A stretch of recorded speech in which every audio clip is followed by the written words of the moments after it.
1996 അർജന്റീനയിലെ Buenos ഐറസിൽ നടന്ന ദിവ്യകാരുണ്യ അത്ഭുതം. വെള്ളത്തിൽ അലിയാത്ത തിരുവോസ്തി മാംസമായി മാറി. ബ്യൂണസ് ഐറസിലെ സെന്റ് മേരീസ് ദേവാലയത്തിൽ ഫാദർ അലക്സാൻഡ്രോ പെസറ്റ് ദിവ്യബലി അർപ്പിച്ചുകൊണ്ടിരിക്കുകയായിരുന്നു. ദിവ്യകാരുണ്യ സ്വീകരണ സമയത്ത് ഒരു വിശ്വാസി വിശുദ്ധ കുർബാന സ്വീകരിച്ചപ്പോൾ തിരുവോസ്തി താഴെ വീണു. തിരുവോസ്തിയിൽ അഴുക്ക് പുരണ്ടെന്ന് കരുതിയ വിശ്വാസി അത് തറയിൽ നിന്നെടുക്കാതെ അവിടെ തന്നെ ഉപേക്ഷിച്ചിട്ട് പോയി. എന്നാൽ ഇത് കാണാനിടയായ ഭക്തനായ ഒരു വിശ്വാസി ഉടനെ തന്നെ വൈദികനെ വിവരമറിയിച്ചു.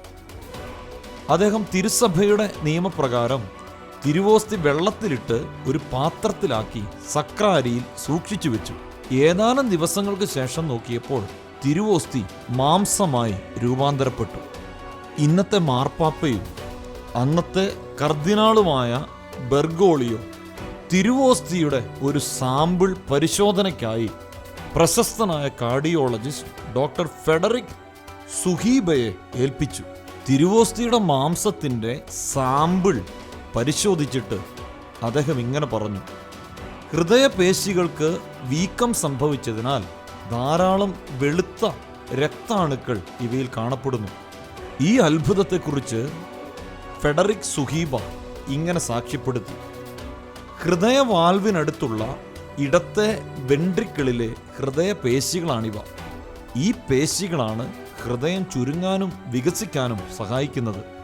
സാധാരണഗതിയിൽ ഒരു വ്യക്തിയുടെ ശരീരത്ത് നിന്നും വാർന്നുപോയ രക്തത്തിൽ 15 മിനിറ്റുകൾക്കകം വെളുത്ത രക്താണുക്കൾ നശിക്കാൻ തുടങ്ങും. എന്നാൽ 1996 നടന്ന ഈ അത്ഭുതത്തിൽ നിന്നും ലഭിച്ച സാമ്പിളുകളിൽ 2005 വെളുത്ത രക്താണുക്കൾ നശിക്കാതെ കാണപ്പെടുന്നു.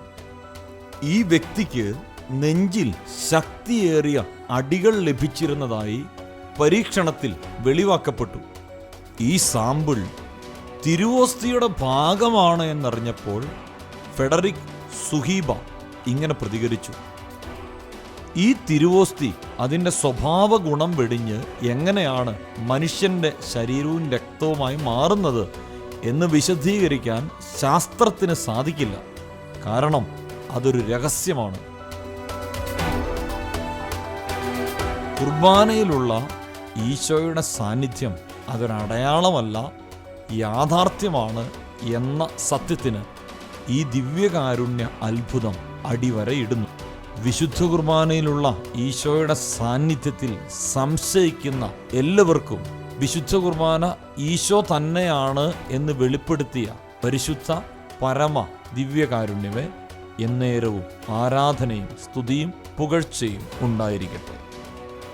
വിശുദ്ധ കുർബാനയുമായി ബന്ധപ്പെട്ട വീഡിയോകൾ നിങ്ങൾക്ക് ലഭിക്കാൻ ഈ ചാനൽ സബ്സ്ക്രൈബ് ചെയ്യുക.